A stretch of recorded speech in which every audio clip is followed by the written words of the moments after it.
The mortar round screamed overhead like a banshee in the pre-dawn darkness, its whistle cutting through the humid Afghan air before exploding into a shower of orange sparks against the rocky hillside.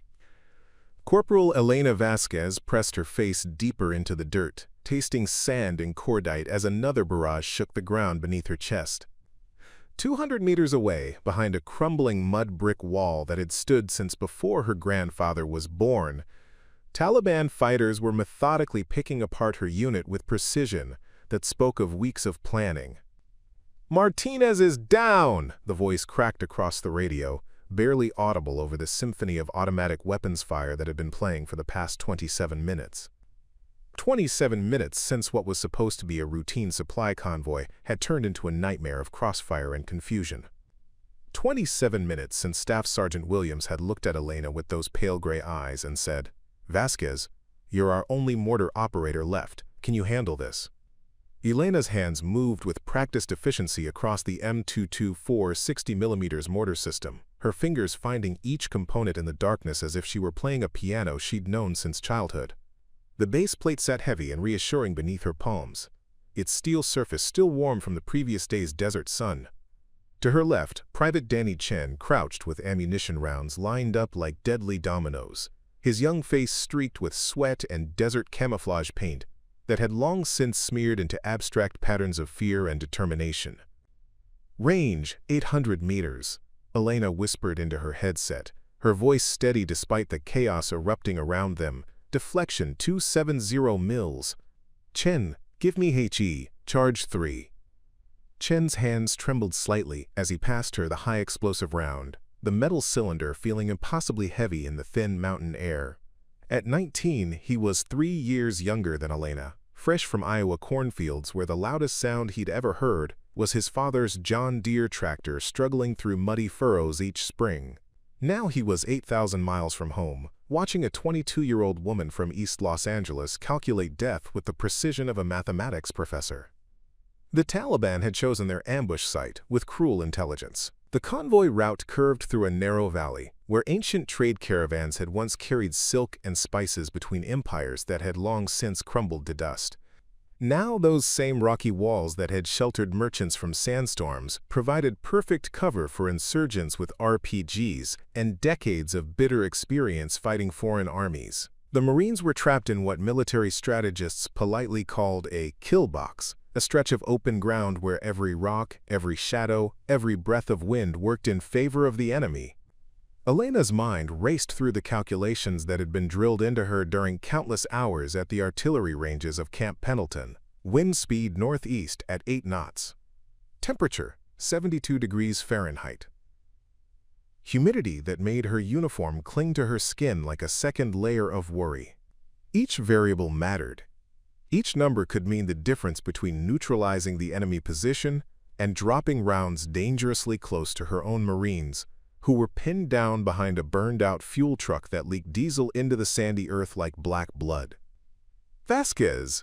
Sergeant Rodriguez's voice cut through the radio static, sharp with the kind of urgency that made experienced soldiers move faster than they thought possible. "We've got wounded Marines in the open. Thompson and Garcia are trying to reach them, but that machine gun nest has them zeroed in."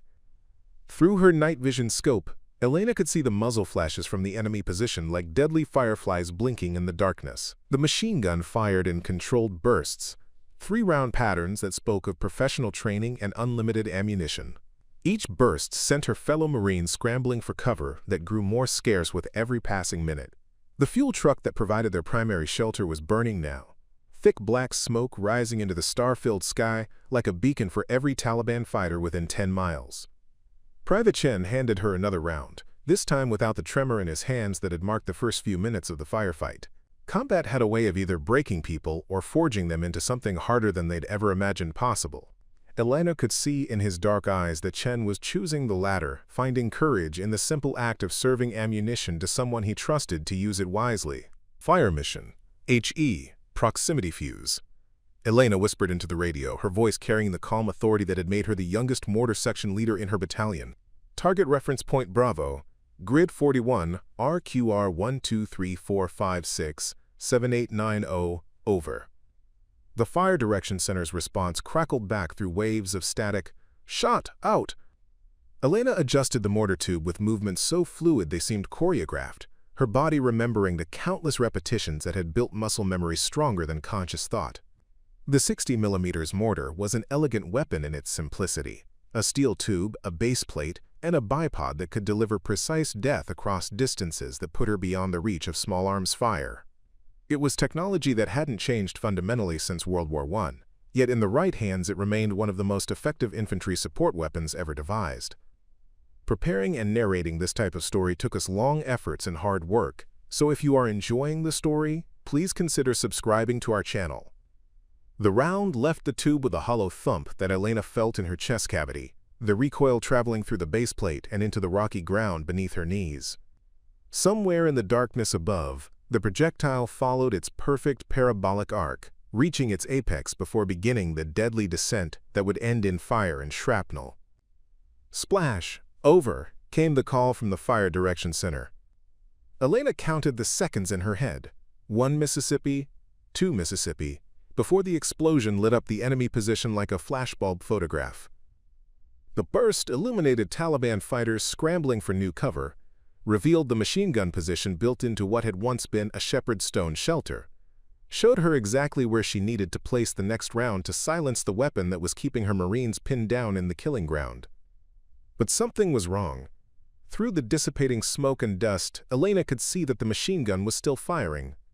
The 3-round bursts continued their deadly rhythm, and worse, she could hear the distinctive crack of AK-47s opening up from a position that hadn't been active before. Her mortar strike had been accurate. She could see the fresh crater in the earth where her round had impacted, but instead of suppressing the enemy, it seemed to have awakened them. "Movement! Southeast ridge!" Chen called out, pointing toward a rocky outcropping that Elena's pre-mission intelligence briefing had marked as uninhabited. Now she could see muzzle flashes from at least 3 different weapons, all firing down into the valley where her Marines were trapped with dwindling ammunition and no way to retreat. Staff Sergeant Williams materialized beside her mortar position like a ghost made of desert camouflage and determination. His left arm hung at an awkward angle, shrapnel from an RPG that had detonated against the fuel truck, but his right hand still gripped his M4 carbine with the ease of someone who had carried weapons longer than Elena had been alive. "Vasquez, we need immediate suppression on that ridgeline," Williams said, his voice carrying the weight of 23 years in the Marine Corps. "The Taliban have us bracketed from 3 sides. If we can't knock out those positions in the next 10 minutes, we're going to lose people."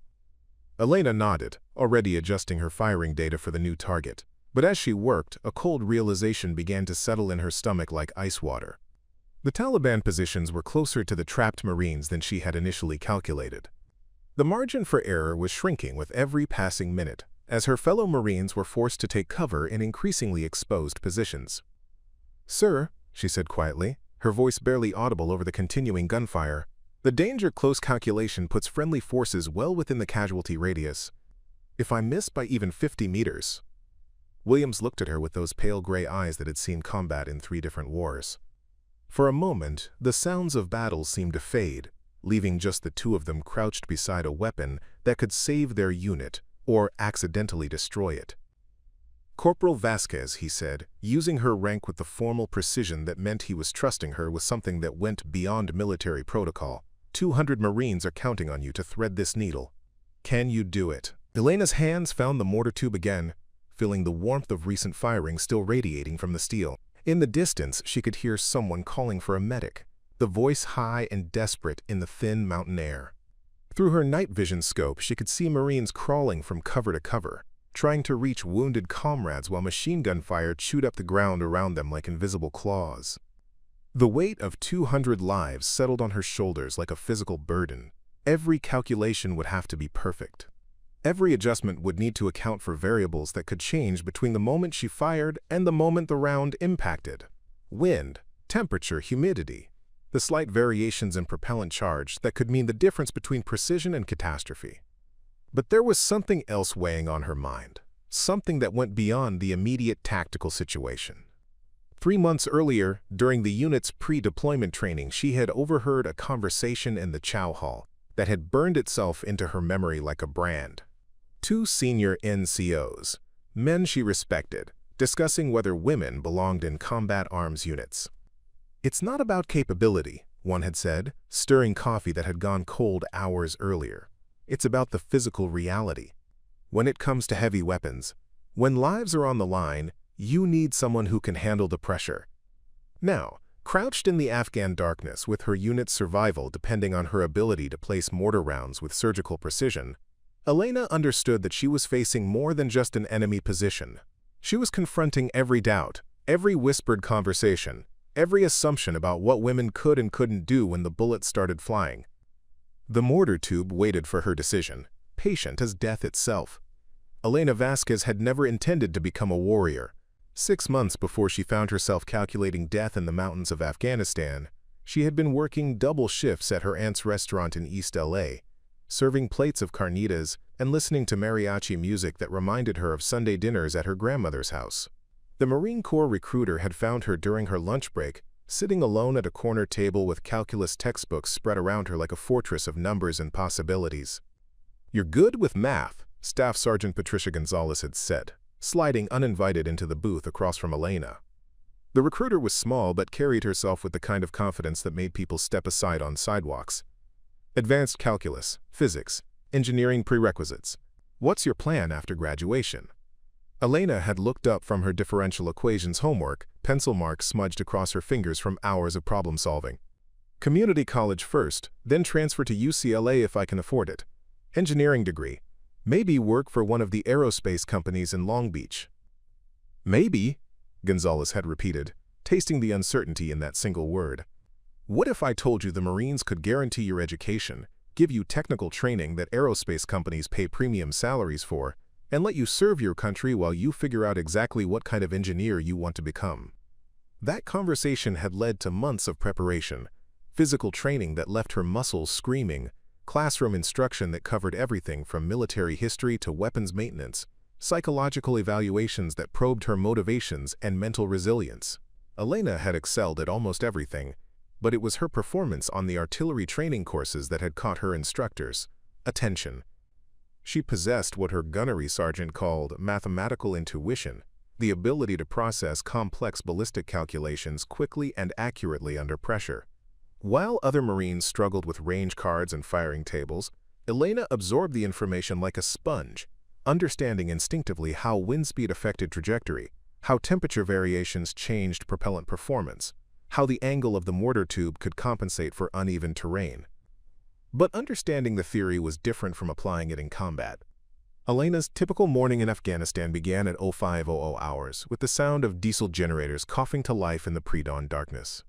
She would roll out of her cot in the plywood barracks that housed the female Marines, splash lukewarm water on her face from a plastic basin, and perform the daily ritual of checking her equipment with the methodical thoroughness that kept people alive in hostile territory. Her M224 mortar system was her responsibility, her partner, her lifeline. Each morning she would inspect every component: the smoothbore tube that launched projectiles with deadly precision, the base plate that absorbed the recoil forces, the bipod legs that could be adjusted for uneven terrain. She cleaned and oiled the metal surfaces, checked the sighting mechanisms, verified that the firing pin was properly aligned.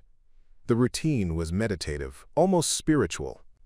In the quiet moments before the base came fully awake, Elena would run her hands along the steel surfaces and think about the physics that made it all work. Newton's laws of motion governing the projectile's flight path, the mathematical relationship between propellant charge and muzzle velocity, the complex calculus that transformed her targeting adjustments into explosive effects downrange. Private Chen had become her most reliable ammunition bearer, despite initial skepticism from some of the senior Marines who questioned whether a 19-year-old farm boy from Iowa could handle the physical demands of combat operations. Elena had watched Chen evolve from a nervous teenager who jumped at every loud noise into a steady, reliable Marine who could anticipate her needs before she voiced them. "Vasquez, you ever think about what you're going to do when you get back to the world?" Chen would ask during the long, quiet hours of guard duty. They would sit beside their mortar position, scanning the darkness beyond the base perimeter, while sharing stories that made them feel less alone. "Finish my degree," Elena would reply, her voice carrying across the desert air like a prayer. "Maybe work for NASA, help design systems for Mars missions." "What about you?" Chen would grin, his young face momentarily free of the weight that combat had placed on all their shoulders. Go back to Iowa, help my dad with the farm.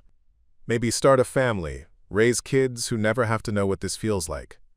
But Elena's path to this moment hadn't been smooth. During advanced artillery training at Fort Sill, she had encountered the first serious resistance to her presence in a combat arms specialty. Master Sergeant Robert Kingston, a 26-year veteran with 3 combat tours and opinions hardened by decades of military tradition, had made his position clear during her first week of training. Artillery is a man's job, Kingston had said during a formation that included Elena and 3 other female Marines who were pioneering the integration of women into previously male-only military occupational specialties. When you're humping a mortar system across 20 miles of hostile terrain, when you're under fire and lives depend on your ability to perform under pressure, physical differences matter. Elena had said nothing during that formation, but the words had followed her through weeks of increasingly difficult training exercises. She had pushed herself harder than any of her male counterparts, completing obstacle courses faster, carrying heavier loads during conditioning marches, scoring higher on written examinations that tested her technical knowledge. But it was during a live-fire exercise that Elena had truly proven herself. The scenario was designed to test Marines' ability to provide close artillery support for infantry units engaged in urban combat. Elena's team had been positioned on a hillside overlooking a mock village populated with pop-up targets that simulated enemy positions mixed dangerously close to civilian structures. The margin for error was minimal. A misplaced round could result in simulated friendly casualties that would end her military career before it truly began. Fire mission, danger close. The radio had crackled with artificial urgency. Friendly forces marked by yellow smoke. Enemy position building 3-7. Immediate suppression required. Elena had worked with mechanical precision, calculating firing data while her team prepared ammunition with practiced efficiency. The first round had impacted within 3 meters of the designated target, close enough to neutralize the threat without endangering the simulated friendly forces taking cover nearby. Master Sergeant Kingston had watched the exercise through binoculars, his expression unreadable as Elena's team delivered round after round with textbook accuracy. When the smoke cleared and the range went cold, he had walked over to their position with the measured pace that meant either commendation or catastrophe. Outstanding shooting, Corporal, he had said, using the rank she would earn upon completion of training. Textbook fire mission execution under pressure. But Elena had detected something else in his voice, a grudging respect mixed with surprise that bothered her more than outright hostility would have. She didn't want to be praised for exceeding low expectations. She wanted to be judged by the same standards as every other Marine, without the qualifier that made her achievement noteworthy primarily because of her gender. Now, crouched in the Afghan darkness with enemy fire erupting around her, Elena understood that she was facing the ultimate test of those standards. The Taliban machine gun continued its deadly rhythm, 3-round bursts that spoke of professional training and unlimited patience. Elena could hear Marines calling for ammunition, for medical support, for the kind of fire support that could break the ambush before it became a massacre. The weight of their trust settled on her shoulders like a physical burden.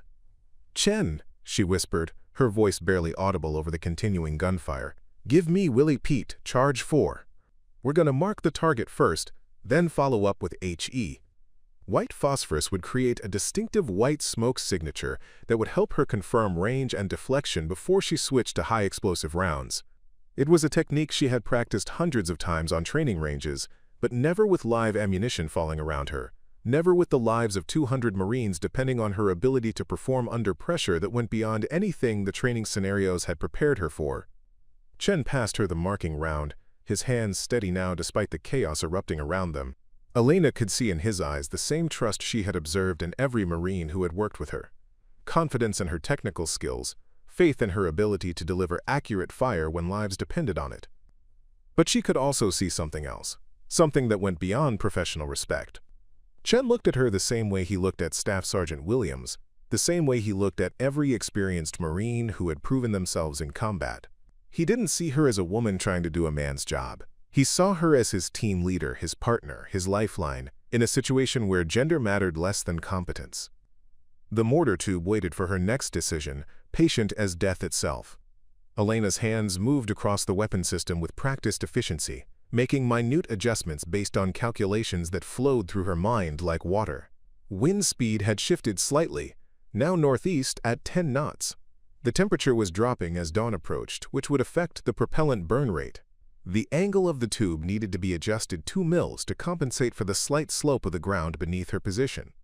Each variable mattered. Each calculation could mean the difference between success and tragedy.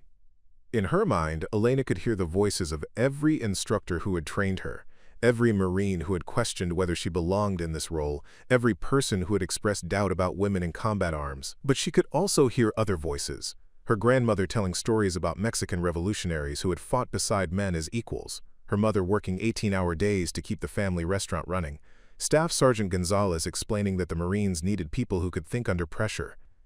Fire mission, white phosphorus, proximity fuse, Elena whispered into her radio. Target reference point Charlie. Grid 41 RQR 123466789 Over. The coordinates rolled off her tongue with the precision of a mathematical equation, each number carrying the weight of lives that depended on her ability to place explosive effects exactly where they needed to be. Shot, out, came the response from the Fire Direction Center. Elena felt the familiar thump of the mortar round leaving the tube, followed by the brief moment of silence as the projectile arced through the darkness toward its target. In that silence, she could hear her own heartbeat, could feel the weight of 200 Marines, trust settling into her bones like gravity. The white phosphorus round exploded in a shower of brilliant white smoke, marking the enemy position with chemical precision. Through her night vision scope, Elena could see that her calculations had been nearly perfect. The smoke signature was rising from within 50 meters of the machine gun nest that had her Marines pinned down. Spot report, she called into the radio. White phosphorus on target. Adjust fire 50 meters east. Drop 100. The corrections were minimal, the kind of fine-tuning that separated good artillery from great artillery.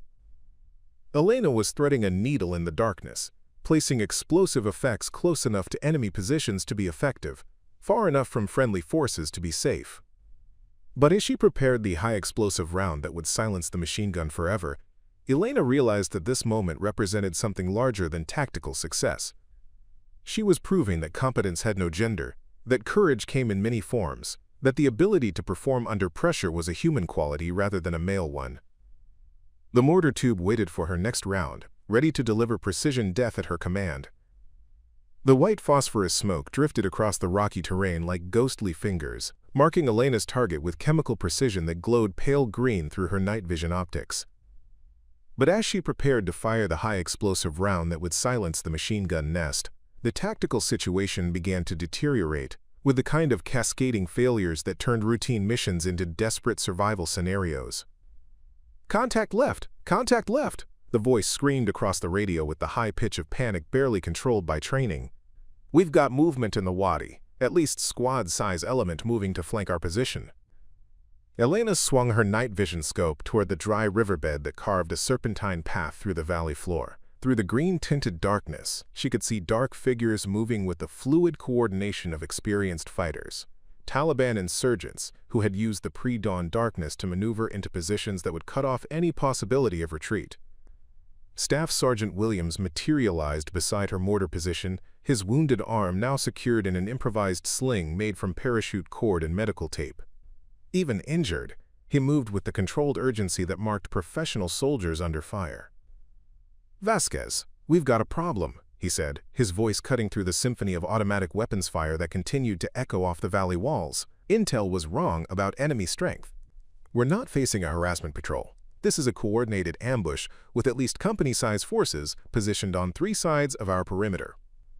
Elena continued working her firing calculations while processing this new information. A company-sized Taliban unit meant between 60 and 100 fighters, all positioned in terrain they had chosen specifically for its tactical advantages. Her Marines were outnumbered at least 2 to 1, trapped in a valley that was becoming a killing field with every passing minute. "Sir, I can shift fires to support the left flank," Elena replied, already working new calculations in her head. "But if I move off the machine gun nest, they'll have clear fields of fire on our casualty collection point." It was the kind of tactical dilemma that existed in textbooks and war college scenarios.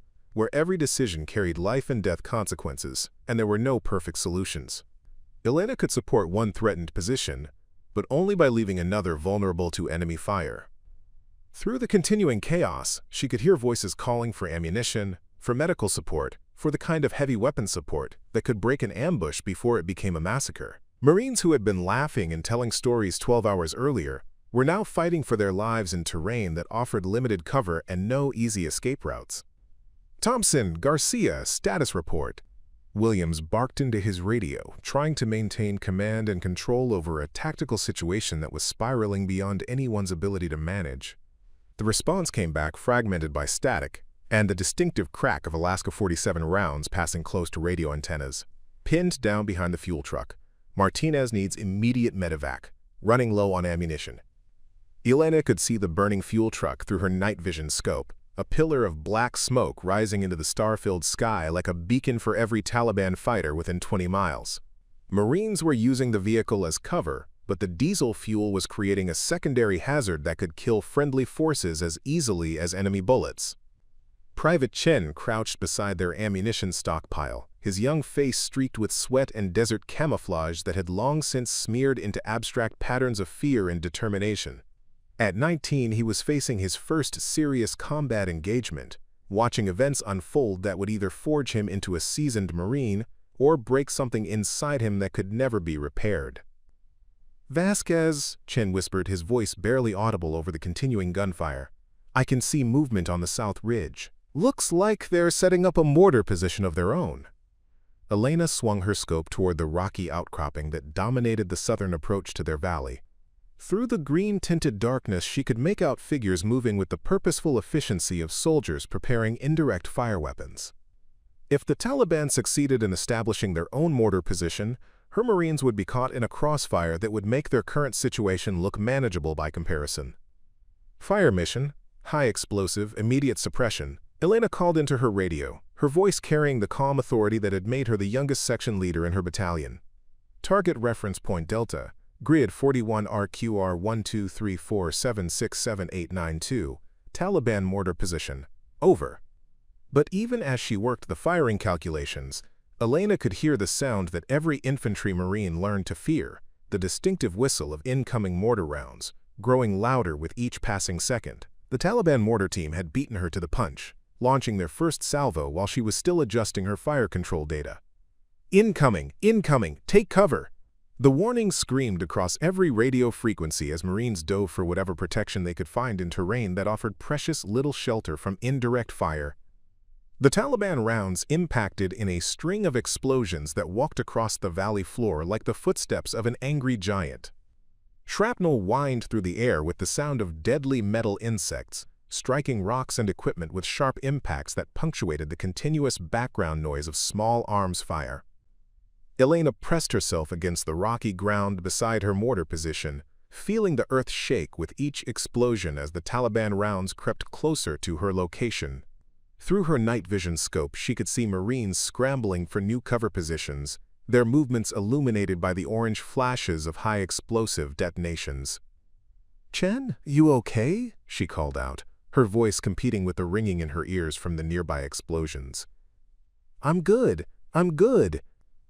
Chen replied, though she could hear the strain in his voice as he processed his first experience with incoming artillery. The psychological impact of indirect fire was often worse than the physical effects, knowing that death could arrive from an invisible enemy miles away, calculating trajectory and timing with mathematical precision. Staff Sergeant Williams had taken cover behind a boulder that offered minimal protection from the continuing mortar barrage. His radio crackled with reports from across the scattered Marine positions, each transmission painting a picture of tactical disaster that was growing worse with every passing minute. "Bravo, team. What's your status?" Williams called into his handset. "Taking heavy casualties. Need immediate resupply. Taliban fighters moving through the eastern approach." "Charlie team, can you provide covering fire for the casualty evacuation?" "Negative. We're pinned down by sniper fire from the north ridge. At least 2 shooters with scoped weapons." Elena listened to the radio traffic while continuing to work her mortar system, understanding that she was hearing the real-time breakdown of a military unit under overwhelming pressure. Each transmission revealed new problems, new threats, new challenges that stretched their resources beyond the breaking point. But it was the next radio call that changed everything. All stations, this is Reaper 6, came a voice that carried the authority of senior command. Be advised, friendly air support is not available due to weather conditions at Bagram. Ground units are on their own until sunrise. The words hit Elena like a physical blow. No air support meant no close air support aircraft to suppress enemy positions. No medical evacuation helicopters to carry wounded Marines to field hospitals. No cavalry charging over the hill to save the day. They were alone in a valley that was becoming a graveyard, facing odds that worsened with every passing minute. Through her night vision scope, Elena could see Taliban fighters moving with increasing boldness, advancing from covered position to covered position as they tightened the noose around her trapped Marines. The enemy had planned this ambush with professional competence, choosing terrain and timing that maximized their advantages, while minimizing the Marines' ability to fight back effectively. Vasquez, Staff Sergeant Williams said, crawling over to her mortar position while staying below the trajectory of sniper bullets that occasionally cracked overhead. I need you to understand something. We've got 200 Marines scattered across this valley, and you're the only indirect fire asset we have left. The 81mm mortar team took a direct hit 15 minutes ago. They're all casualties. Elena absorbed this information while continuing to adjust her firing data for the Taliban mortar position that was methodically bracketing their locations. She was now the only Marine in the entire valley who could deliver precision artillery support, the only person who could reach enemy positions that were beyond the effective range of small arms fire. I understand, sir, she replied, her voice steady despite the weight of responsibility that was settling on her shoulders like gravity itself. What do you need me to do? Williams looked at her with those pale gray eyes that had seen combat in 3 different wars, evaluating her with the kind of assessment that went beyond military rank or training scores. In that moment, Elena understood that he was measuring her not as a female Marine trying to prove herself, but as a warrior whose competence would determine whether his Marines lived or died. I need you to break this ambush, he said quietly. The Taliban have us surrounded, but they're using positions that worked against the Soviets 20 years ago. If you can hit their command post and their heavy weapons positions in sequence, we might be able to punch through their lines and reach the extraction point. Elena nodded, already working the complex calculations that would allow her to engage multiple targets in rapid succession.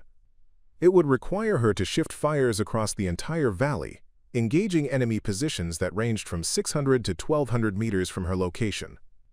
Each target would demand different charges, different deflections, different elevations. But there was another challenge that went beyond the technical demands of precision artillery. Sir, Elena said carefully, some of those positions are danger close to our own Marines. If I miss by even 50 meters. I know, Williams replied. But if you don't take the shot, we're going to lose people anyway. The Taliban are closing the ring, and our ammunition won't last much longer. Elena could hear the truth in his words, could see it in the way Marines were conserving their rifle ammunition, firing single shots instead of the automatic bursts that were more effective but burned through magazines at unsustainable rates. They were facing the kind of tactical mathematics that had no good solutions, only choices between different degrees of risk. Through her night vision scope, she could see Private Rodriguez dragging a wounded Marine toward the casualty collection point behind the burning fuel truck. Rodriguez was barely 18, a kid from Phoenix who had joined the Marines to earn money for college, and found himself carrying his wounded squad leader across terrain swept by machine gun fire. She could see Corporal Jackson setting up a defensive position with 2 other Marines, using their bodies to shield wounded comrades from enemy fire while returning aimed shots at muzzle flashes that appeared and disappeared in the rocky terrain like deadly fireflies. She could see Staff Sergeant Martinez organizing ammunition redistribution, taking rounds from Marines in covered positions and passing them to Marines who were more heavily engaged, balancing their defensive needs against the harsh reality of finite resources. All of them were depending on her ability to deliver precision artillery support that could change the tactical balance, break the Taliban's carefully planned ambush, and create opportunities for movement that didn't currently exist. Elena's hands moved across her mortar system with practiced efficiency, making the subtle adjustments that would allow her to engage the first target in what would become a sustained fire mission unlike anything she had trained for. The mathematical precision required was beyond textbook scenarios. demanding calculations that accounted for multiple variables changing in real time. "Fire mission, high explosive, point target," she whispered into her radio. "Taliban command post, grid 41 RQR12348678893, request immediate suppression, over." The coordinates rolled off her tongue with mathematical precision, each number representing Elena's best estimate of where the enemy commanders were coordinating the ambush that was slowly strangling her unit. If she could disrupt their command and control, the carefully choreographed attack might dissolve into individual firefights that her Marines could handle with superior training and equipment. "Shot out," came the response from the Fire Direction Center. Elena felt the familiar thump of the mortar round leaving the tube, followed by the brief moment of silence as the projectile arced through the darkness toward its target. In that silence, she could hear her own heartbeat, could feel the weight of 200 Marines, lives riding on her ability to place explosive effects exactly where they needed to be. The high explosive round detonated against the rocky hillside in a shower of orange sparks and flying stone fragments. Through her night vision scope, Elena could see secondary explosions, ammunition or equipment cooking off in the heat of her mortar blast. The Taliban command post had been accurately targeted and effectively neutralized. But the enemy's response was immediate and overwhelming. Machine gun fire erupted from at least 6 different positions, all directed at the area around Elena's mortar. The Taliban had identified her as the primary threat to their ambush and were concentrating their efforts on silencing her weapon before she could engage their remaining positions. Bullets cracked overhead with the distinctive snap of supersonic projectiles, striking rocks around her position and filling the air with stone chips and dust. Elena pressed herself against the ground beside her mortar tube, understanding that she had become the primary target for every Taliban fighter in the valley. "Vasquez, you okay?" Chen called out, his voice tight with concern as he watched tracer rounds streak through the darkness around their position. "I'm good," Elena replied, though she could feel her heart pounding against her ribs as enemy fire continued to bracket their location.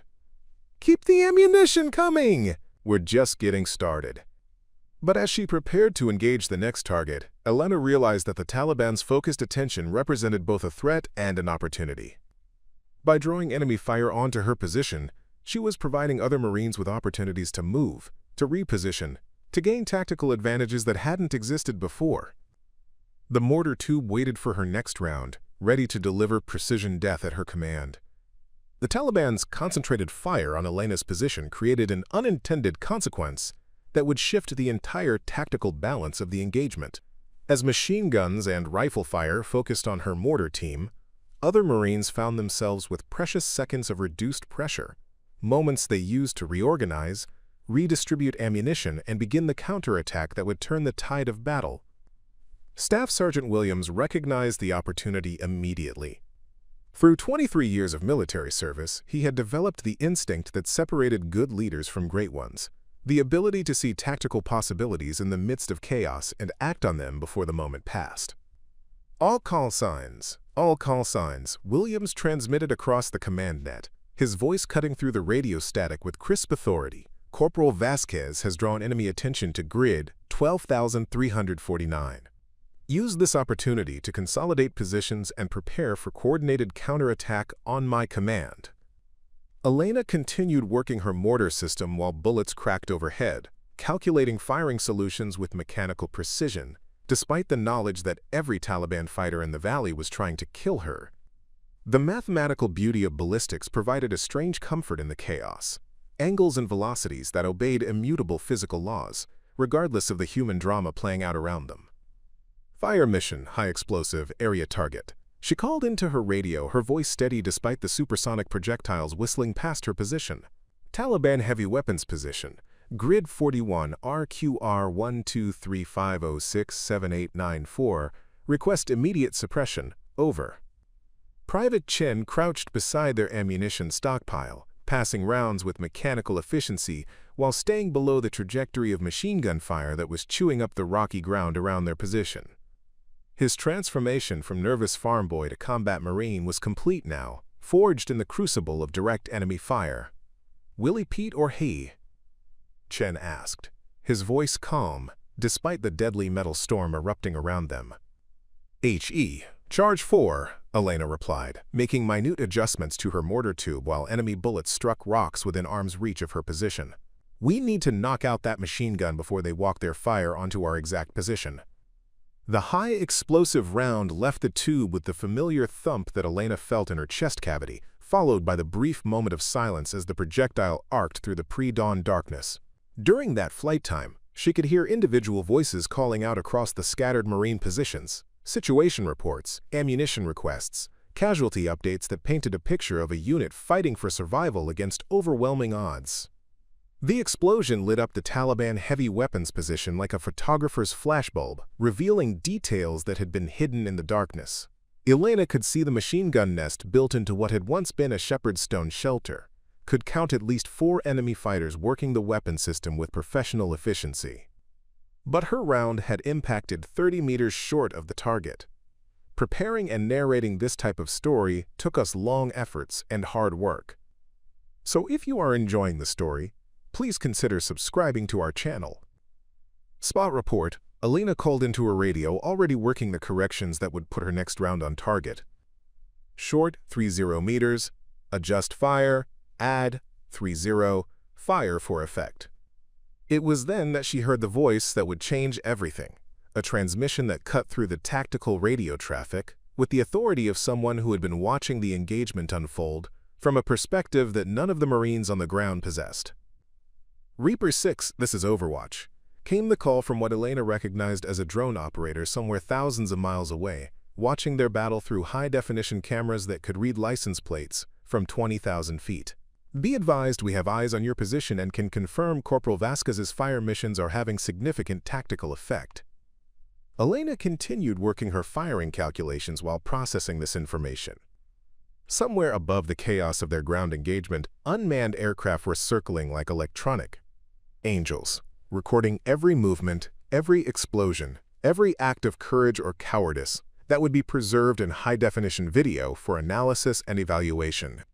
"Overwatch, this is Reaper 6, Staff Sergeant Williams replied, his voice tight with the strain of commanding a scattered unit under overwhelming enemy pressure.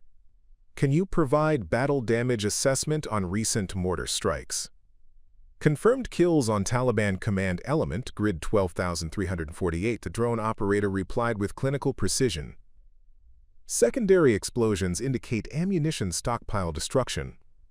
Enemy coordination appears degraded, unit cohesion breaking down across multiple positions."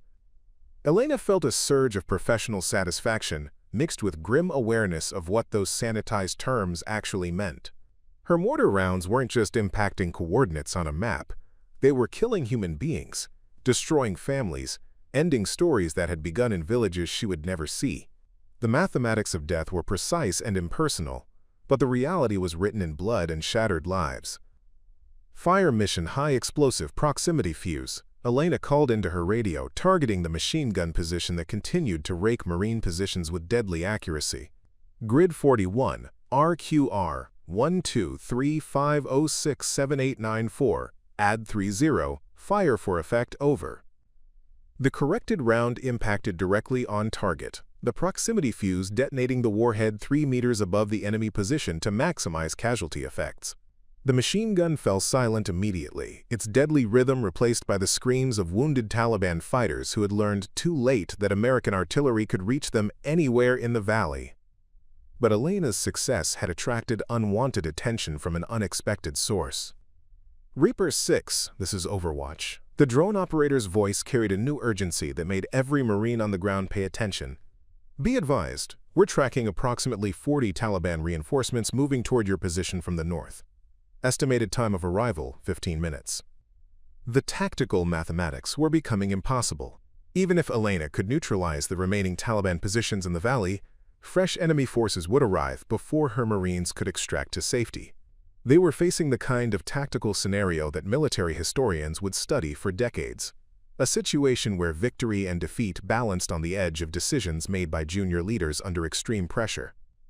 Staff Sergeant Williams materialized beside Elena's mortar position, moving with the controlled urgency that marked professional soldiers under fire. His wounded arm was secured in an improvised sling, but his right hand still gripped his M4 carbine with the ease of someone who had carried weapons longer than Elena had been alive. "Vasquez," he said, his voice cutting through the continuing symphony of automatic weapons fire. "I need you to understand something that goes beyond the immediate tactical situation." Elena continued working her mortar system while listening, calculating firing solutions for the remaining Taliban positions that were keeping her Marines pinned down in increasingly desperate circumstances. 3 hours ago, when this convoy left base, there were Marines who questioned whether you belonged in this unit, Williams continued, his pale gray eyes reflecting muzzle flashes from across the valley. Senior NCOs who wondered whether women could handle the pressure when lives were on the line. Elena's hands never stopped moving across her weapon system, making the minute adjustments that would allow her to engage the next target in sequence. But she absorbed every word Williams was saying, understanding that this conversation was happening for reasons that went beyond immediate tactical needs. "Right now, there are 200 Marines in this valley who know exactly what you're worth," Williams said quietly. "Every round you fired has been on target. Every calculation has been perfect. Every decision has saved lives." Through her night vision scope, Elena could see Marines moving with renewed confidence, using the suppression her mortar fire provided to advance on enemy positions that had seemed untouchable just minutes earlier. Corporal Jackson was leading a fire team in a flanking maneuver that would have been impossible without the covering fire her artillery provided. "Sir," Elena replied, never taking her eyes off her target reference points, "I'm just doing my job." "No," Williams said with quiet intensity. "You're redefining what that job looks like." It was then that Elena heard the radio transmission that would become legend in Marine Corps training facilities, repeated in classrooms where future officers learned about leadership under fire. The voice belonged to Gunnery Sergeant Patricia Reeves, a 20-year veteran who had initially opposed the integration of women into combat arms specialties. "All stations," this is Gunny Reeves, came the transmission from the casualty collection point where wounded Marines were being treated under enemy fire. "I want everyone to understand something. Corporal Vasquez has placed 17 mortar rounds in the past 30 minutes. Every single round has been on target. Every single mission has saved Marine lives." Elena continued working her firing calculations while listening to the radio traffic that was painting a picture of tactical success built on precision artillery support. But she could also hear something else in Reeves' voice, a grudging respect that went beyond professional acknowledgement. "Before tonight, I had doubts about women in combat roles," Reeves continued, her voice carrying across every radio frequency in the valley. "Those doubts are officially gone. Vasquez is the finest mortar operator I've seen in 2 decades of military service." The words hit Elena like a physical force, carrying weight that went beyond tactical success. She was hearing the real-time breakdown of prejudices that had existed since before she was born, watching assumptions crumble under the pressure of demonstrated competence. Private Chen looked at her with something that went beyond professional respect. At 19, he was witnessing history being made. Watching a woman prove that courage and competence had no gender boundaries. The experience would shape his understanding of leadership for the rest of his military career. "Vasquez," Chen said quietly, his voice barely audible over the continuing gunfire. "You know you're badass, right?" Elena allowed herself a brief smile while continuing to work her mortar system. "Chen, we're not done yet. Still got Taliban positions to neutralize." But even as she spoke, Elena could sense the tactical balance shifting in their favor. The enemy's coordinated ambush was dissolving into individual firefights as her mortar strikes disrupted command and control, destroyed heavy weapons positions, and created opportunities for Marine fire teams to advance on previously untouchable enemy positions. "Overwatch, this is Reaper 6. Staff Sergeant Williams transmitted to the drone operators circling overhead. Request immediate battle damage assessment on all Taliban positions." "Reaper 6, this is Overwatch," came the reply. "Confirmed destruction of enemy command post, 3 heavy weapons positions, and 1 mortar system. Enemy unit cohesion appears broken. Individual fighters beginning to withdraw from prepared positions." Elena could see the truth of that assessment through her night vision scope. Taliban fighters who had moved with professional coordination just minutes earlier were now retreating in small groups, abandoning positions that had been carefully prepared for an ambush that was turning into a disaster. But it was the next radio transmission that would define Elena's place in Marine Corps history. all call signs, this is Reaper Actual," came the voice of Lieutenant Colonel James Morrison, the battalion commander who was monitoring the engagement from the Tactical Operations Center 20 miles away. Be advised that tonight's actions are being recorded for after-action analysis and potential commendation recommendations. Elena understood immediately what those words meant. Every round she had fired, every calculation she had made, every decision that had saved Marine lives was being preserved in high-definition video that would be analyzed by senior commanders, studied in military schools, and used to shape training programs for future generations of Marines. Fire mission, high explosive, final protective fires. Elena called into her radio, targeting the last Taliban position that was interfering with their planned extraction route. Grid 41 RQR 1235167895. Request immediate suppression to support friendly movement, over. The final round of her sustained fire mission impacted with mathematical precision, silencing the last enemy weapon that could interfere with their withdrawal to the extraction point. Elena had fired 23 mortar rounds in 37 minutes, engaging 9 separate enemy positions with accuracy that would become the standard against which future artillery operations would be measured. As the sounds of combat began to fade, replaced by the organized movement of Marines consolidating their positions and preparing for extraction, Elena realized that she had participated in something that went beyond tactical success. She had helped redefine what was possible, proved that competence transcended gender boundaries, and earned a place in military history that no one could question or diminish. Staff Sergeant Williams looked at her with those pale gray eyes that had seen combat in 3 different wars, but now held something Elena had never seen before, the look of a veteran acknowledging an equal. "Corporal Vasquez," he said formally, using her rank with the precision that meant he was speaking for the record. "Outstanding fire mission execution under enemy contact. Your actions tonight saved Marine lives and broke an enemy ambush that could have resulted in significant friendly casualties." Elena nodded, accepting the praise while understanding that her real achievement lay not in exceeding expectations, but in meeting the same standards applied to every Marine who had ever called in artillery support under fire. The mortar tube sat silent now, its steel surface still warm from rapid firing. Around them, the sounds of combat were fading as Taliban fighters retreated into the mountains that had sheltered warriors for thousands of years. But the echoes of Elena's achievement would resonate far beyond this single engagement, changing assumptions and opening doors that had been closed since the Marine Corps was founded. Private Chen began collecting their expended ammunition containers, police calling their position with the thoroughness that marked professional soldiers even in the aftermath of combat. At 19, he had witnessed something that would influence his understanding of courage and competence for the rest of his life. "Ma'am," Chen said, using the respectful address that enlisted Marines employed when speaking to officers, though Elena was only a corporal, "I just want you to know, working with you tonight was an honor." Elena looked at the young Marine who had served as her ammunition bearer through the most intense combat of both their lives, understanding that she was seeing respect that had been earned through demonstrated competence rather than granted through lowered expectations. "Chen," she replied, "the honor was mine."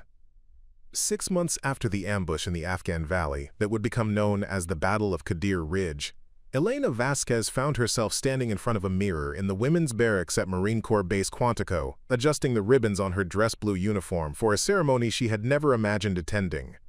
The Navy Cross, the second highest decoration for valor that the Marine Corps could award, sat heavy against her chest, its distinctive blue and white ribbon representing recognition that went far beyond personal achievement. The official citation, signed by the Commandant of the Marine Corps himself, would read, "For extraordinary heroism while serving as Mortar Section Leader with Company B, 1st Battalion, 8th Marine Regiment, during combat operations against enemy forces in Afghanistan. Corporal Vasquez's exceptional marksmanship and tactical acumen under intense enemy fire directly contributed to the preservation of over 200 Marine lives during a coordinated Taliban ambush. Her 23 precision mortar strikes over 37 minutes of sustained combat demonstrated the highest traditions of Marine Corps excellence and opened new possibilities for women serving in combat arms specialties."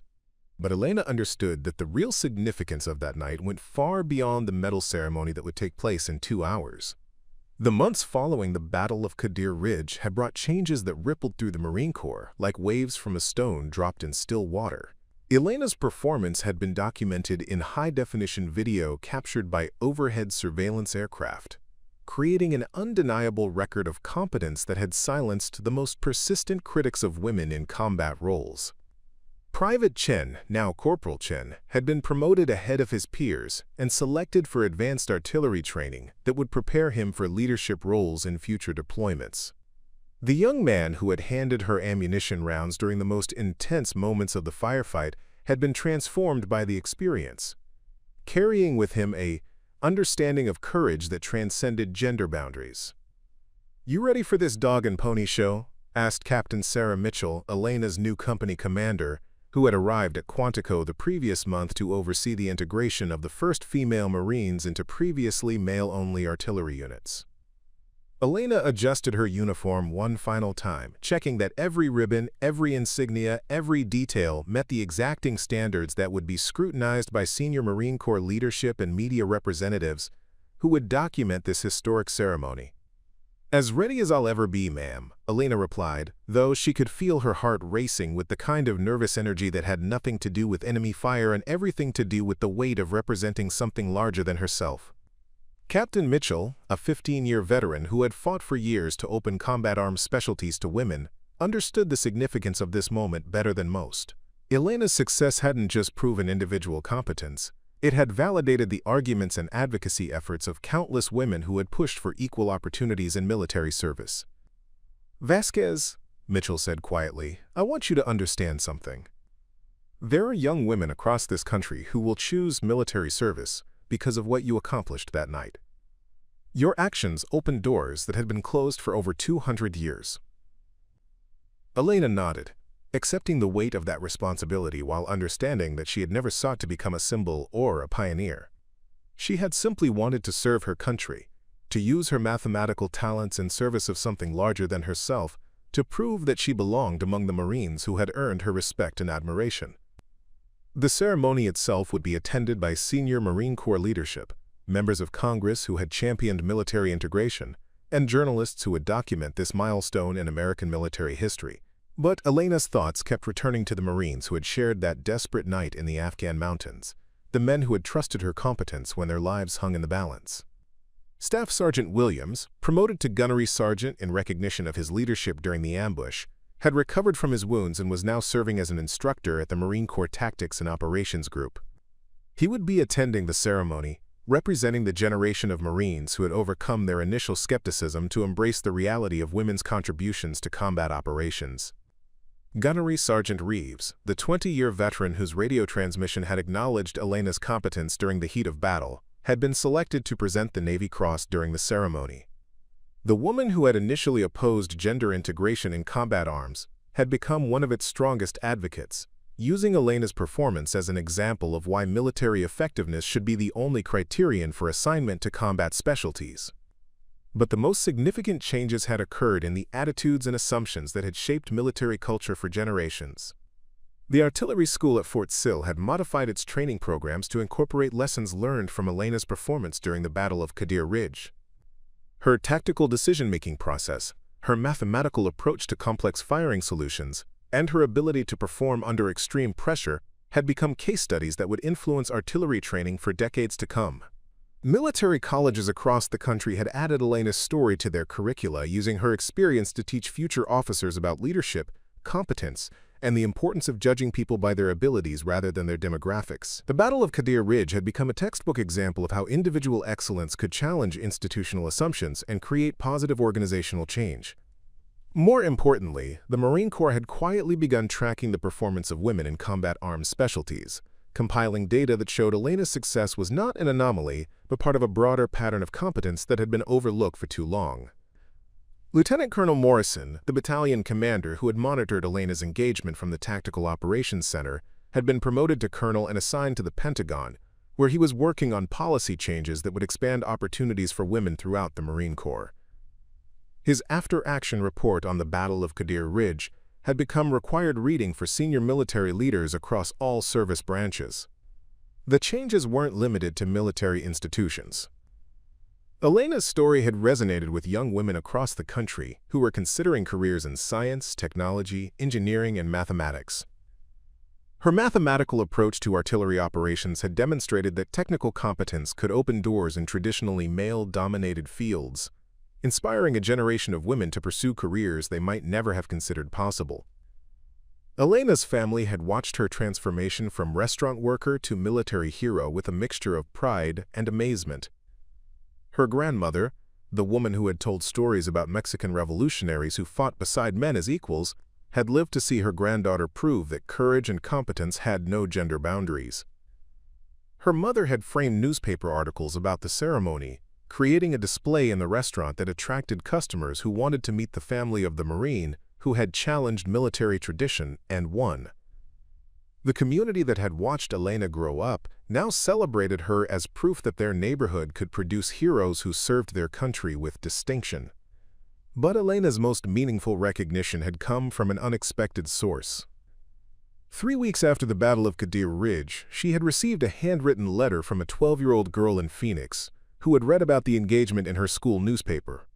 The letter, written in careful cursive on notebook paper, had said simply, "Dear Corporal Vasquez, thank you for showing me that girls can do anything boys can do. When I grow up, I want to be a Marine like you." Elena had kept that letter in her personal effects throughout the remainder of her deployment, reading it during the quiet moments when the weight of expectations seemed overwhelming. The knowledge that her actions had inspired someone she had never met to pursue dreams that might otherwise have seemed impossible provided motivation that went beyond military recognition or career advancement. Now, as she prepared for the ceremony that would formally recognize her achievements, Elena understood that her real legacy wasn't the Navy Cross or the tactical innovations that would influence military training. Her legacy was the proof she had provided that competence transcended demographic categories, that courage came in many forms, and that excellence should be the only standard by which people were judged. The Marine Corps had been transformed by her example, but Elena had been transformed by the experience as well. The young woman who had joined the military to earn money for college had become someone who understood that service meant more than personal advancement. It meant opening doors for others who would follow. Private Rodriguez, the 18-year-old from Phoenix who had dragged wounded Marines to safety during the ambush, had been inspired by Elena's example to pursue advanced training in combat engineering. The experience of watching a woman lead under fire had shaped his understanding of leadership in ways that would influence his entire military career.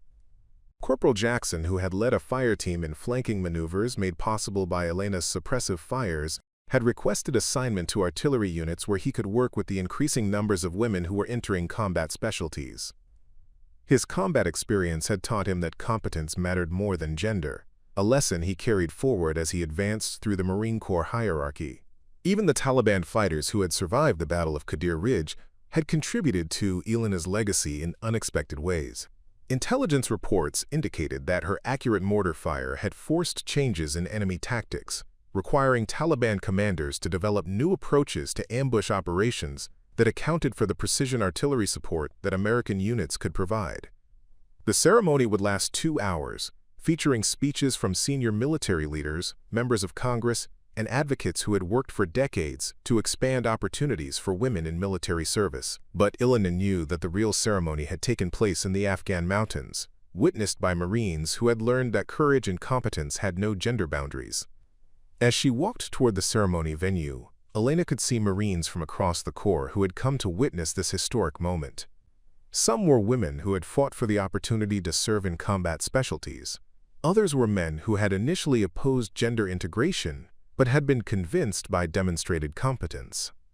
The audience would include young Marines who were just beginning their careers, understanding that Elena's example had created opportunities that hadn't existed when she first joined the Corps.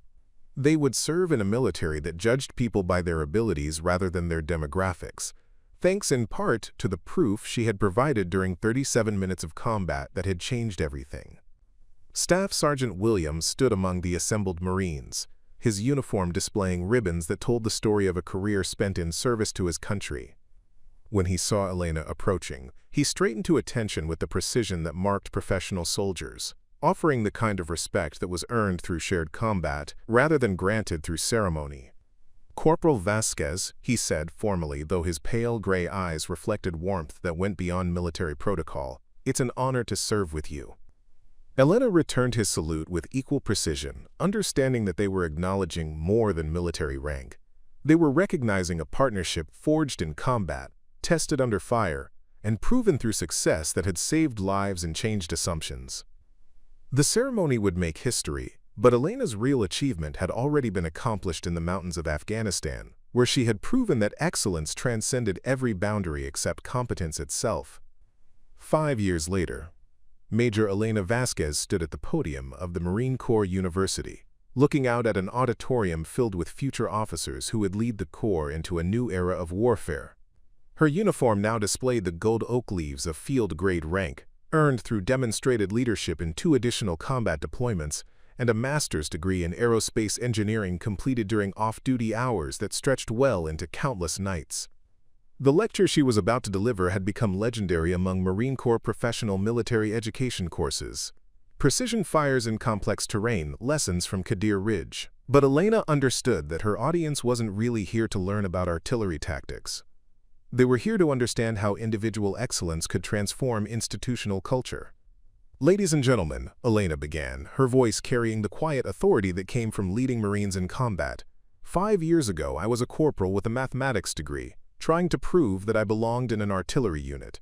Today, women comprise 15% of Marine Corps artillery specialties, with performance metrics that equal or exceed their male counterparts in every measurable category.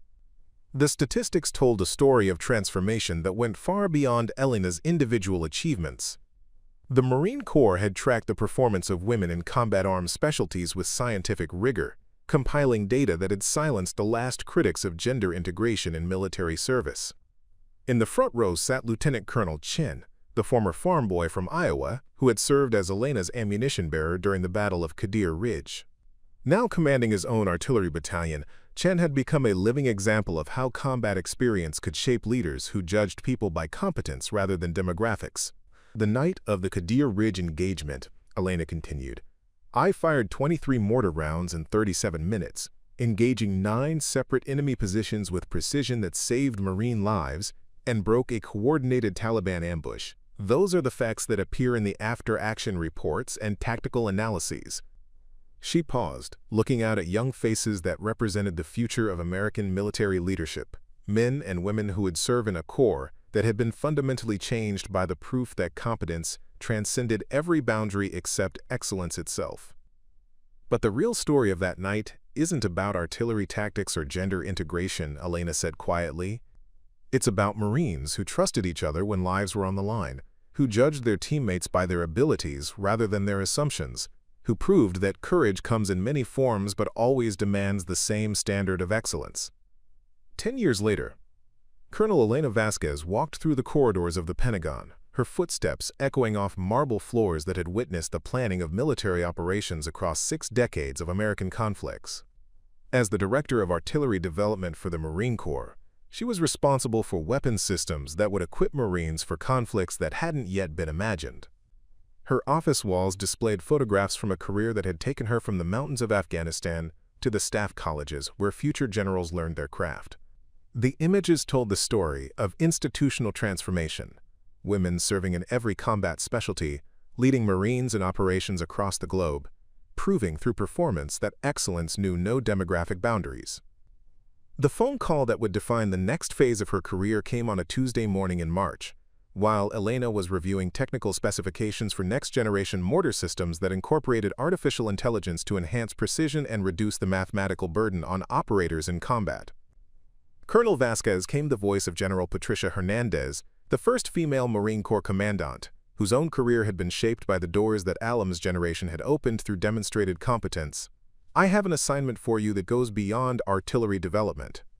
Elena listened carefully as General Hernandez explained the opportunity: command of the Marine Corps Recruit Depot at Paris Island, where she would be responsible for training the next generation of Marines who would serve in a corps that bore little resemblance to the organization Elena had joined 15 years earlier. "Ma'am," Elena replied, understanding immediately the significance of the assignment, "I would be honored to serve in that capacity." The appointment would make Elena the first woman to command the Marine Corps' most iconic training installation, responsible for transforming civilians into Marines, who would carry forward the traditions and innovations that had been shaped by her generation's achievements. 15 years later, Brigadier General Elena Vasquez stood at the Vietnam Veterans Memorial, her one-star flag fluttering in the Washington breeze as she participated in a ceremony honoring Marines who had served across 7 decades of American conflicts. At 47, she commanded a combined arms regiment that deployed regularly to crisis zones where her mathematical mind continued to calculate solutions to problems that couldn't be solved through firepower alone. Her daughter Maria, now 15 and showing the same mathematical aptitude that had shaped Elena's military career, stood beside her wearing the uniform of the Marine Corps Junior ROTC program. The young woman who would graduate high school in an America where military leadership included people who looked like her represented possibilities that hadn't existed when Elena first joined the Corps. "Mom," Maria whispered during the ceremony, "do you ever think about that night in Afghanistan?" Elena smiled, remembering the 22-year-old corporal who had crouched beside a mortar tube in the pre-dawn darkness, calculating firing solutions that would save lives and challenge assumptions that had existed for centuries. "Every day," Elena replied quietly. "That night taught me that courage isn't about proving you belong. It's about performing your duties with excellence, regardless of who's watching or what they expect." The ceremony included veterans from conflicts spanning from World War II to the current operations in Africa and Asia, but Elena's mind kept returning to the Marines who had shared that desperate night in the Afghan mountains. Some had retired, others had been promoted to senior leadership positions, but all carried with them the understanding that competence transcended every boundary except performance itself. Staff Sergeant Williams, now long retired but still carrying himself with the bearing of a professional Marine, approached Elena after the ceremony. At 68, he moved with the careful precision of someone whose body had been shaped by decades of military service, but his pale gray eyes still reflected the clarity that had made him an exceptional leader under fire. "General," he said, offering the crisp salute that marked their enduring professional relationship, "I just wanted you to know, that night at Qadir Ridge changed more than military policy. It changed how Marines think about what's possible." Elena returned the salute with equal precision, understanding that they were acknowledging more than rank. They were recognizing a shared experience that had shaped both their careers and the institution they had served with distinction.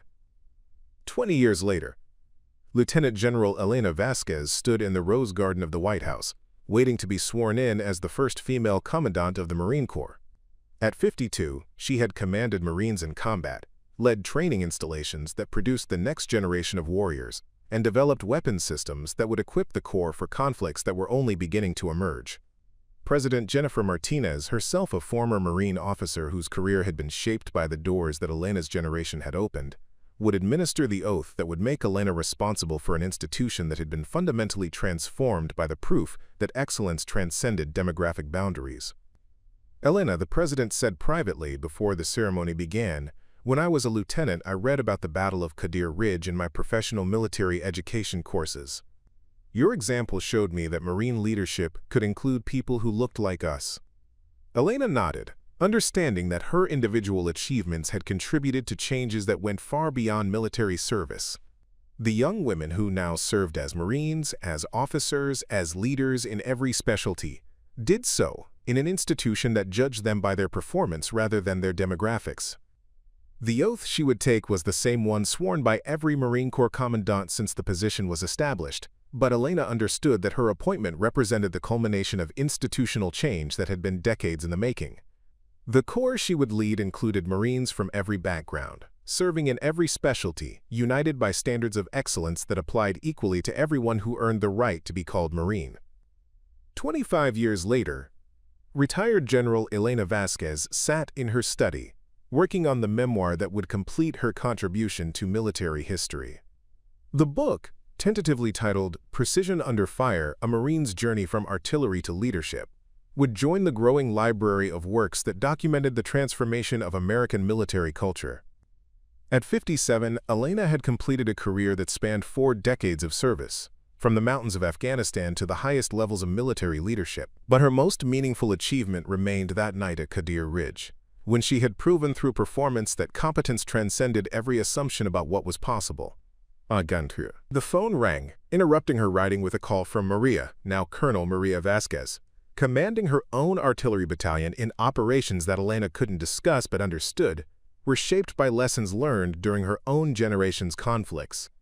"Mom," Maria said, her voice carrying across secure communication links from wherever her current deployment had taken her, "I just wanted to let you know, my Marines know the story of Qadir Ridge.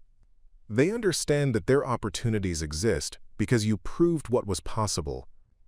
Elena smiled, understanding that her legacy wasn't the ranks she had achieved or the positions she had held, but the proof she had provided that excellence was the only standard that mattered in military service.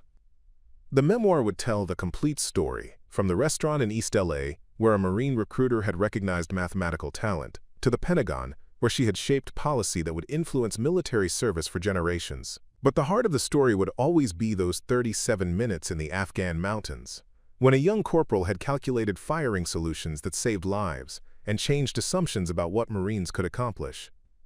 30 years later, Elena Vasquez, now 72, stood before the bronze statue that commemorated the Battle of Qadir Ridge, installed at the Marine Corps Museum as part of an exhibit dedicated to the integration of women in combat specialties.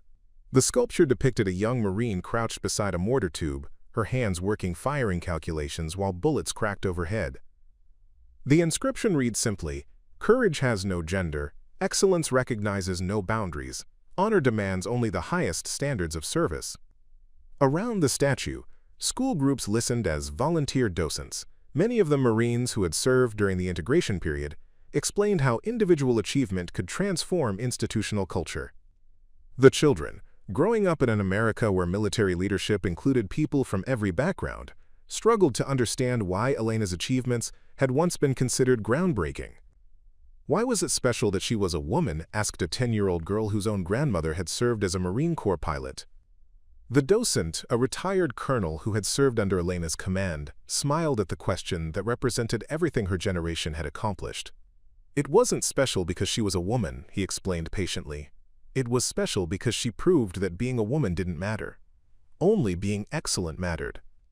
Elena listened to the explanation, understanding that her greatest achievement wasn't the battles she had won or the ranks she had achieved, but the normalization of excellence that applied equally to everyone who earned the right to serve.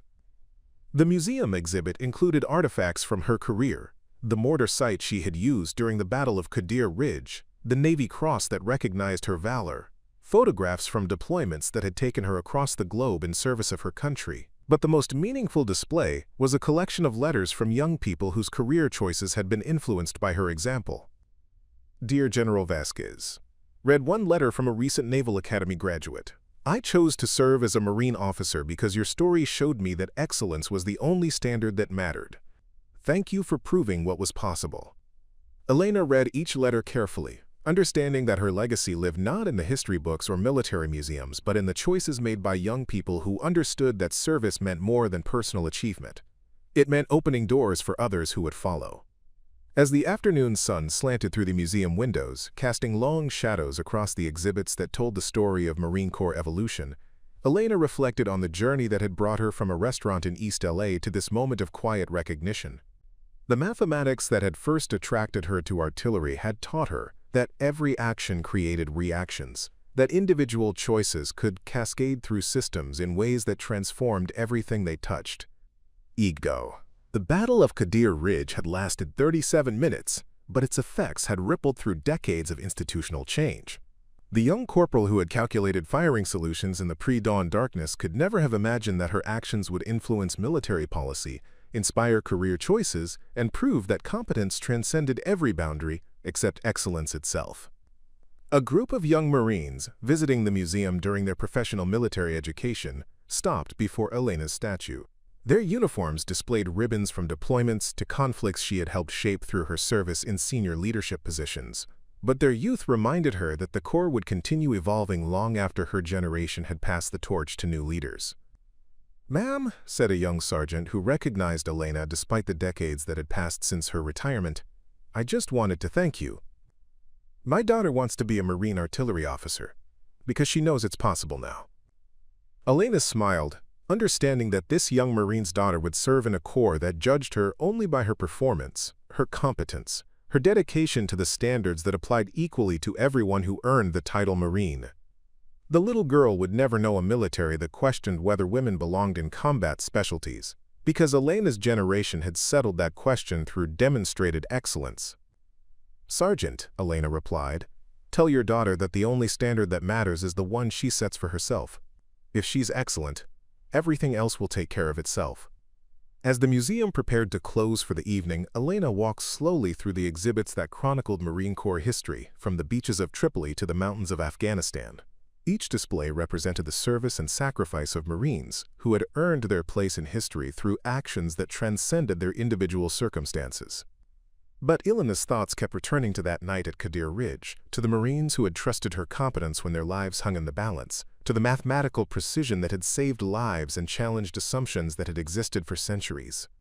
The mortar tube had been silent for over 30 years, but its effects continued to resonate through every young woman who chose military service, every policy that recognized competence over demographics, every assumption that had been shattered by the proof that excellence knew no boundaries. Outside the museum, the sun was setting over the Virginia landscape, painting the sky in shades of orange and gold that reminded Elena of muzzle flashes in the Afghan darkness. The Marines who had shared that desperate night were scattered across the country now. Some retired, others serving in senior positions, all carrying with them the understanding that courage came in many forms but always demanded the same standard of excellence. Elena's granddaughter, 8-year-old Sophia, ran up to join her as they prepared to leave the museum.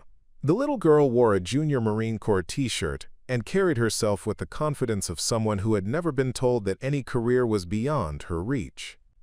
"Abuela," Sophia said, using the Spanish term for grandmother that connected Elena to her family's heritage, "when I grow up, I want to be a Marine like you." Elena knelt down to Sophia's eye level, seeing in her granddaughter's dark eyes the same mathematical curiosity that had first attracted her to artillery operations decades earlier. The world Sophia would inherit bore little resemblance to the one Elena had navigated as a young woman, thanks in part to the doors that had been opened through demonstrated competence rather than lowered standards. "Mihad," Elena said softly, "you can be anything you want to be. The only question is how excellent you're willing to become." As they walked toward the parking lot, Elena could hear the distant sound of Marines training on nearby Quantico ranges, their voices carrying across the evening air as they practiced the skills that would keep them alive in conflicts yet to be fought. The sounds reminded her that the Corps continued its mission of producing warriors who would defend American interests across the globe, guided by standards that applied equally to everyone who earned the right to be called Marine.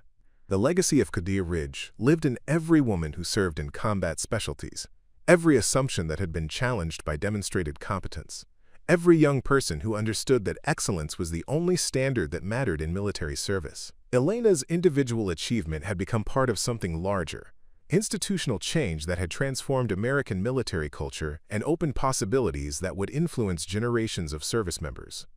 The bronze statue would stand in the museum for decades to come, reminding visitors that courage transcended demographic boundaries, that competence could challenge the most entrenched assumptions, and that individual excellence could transform institutions in ways that rippled far beyond any single person's achievements.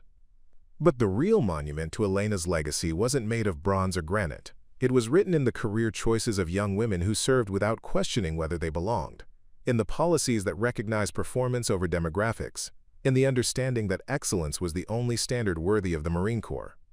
The night sky above Virginia was filled with stars that had witnessed centuries of human conflict, but Elena understood that her small part in that vast story had contributed to changes that made the world more just, more fair, more aligned with the principles that America claimed to represent. 37 minutes of combat had proven that competence transcended every boundary except excellence itself. The mathematics were simple, elegant, and undeniable. Performance plus opportunity equaled transformation that would influence military service for generations to come.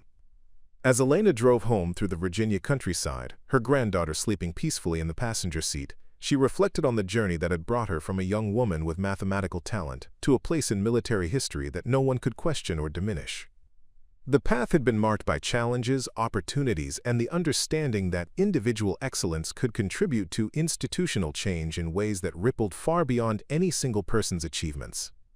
The Battle of Qadir Ridge was over, but its legacy would continue as long as young people chose to serve their country with distinction, regardless of the demographic categories others might use to define them. Elena's proof that competence transcended gender boundaries had become part of American military culture, woven into the fabric of an institution that continued to evolve while maintaining the standards that made it effective. The mortar rounds had found their targets with mathematical precision, but their most important effect had been to open doors that would remain open for generations of Americans who understood that excellence was the only standard worthy of military service. Preparing and narrating this type of story took us long efforts and hard work, so if you are enjoying the story, please consider subscribing to our channel.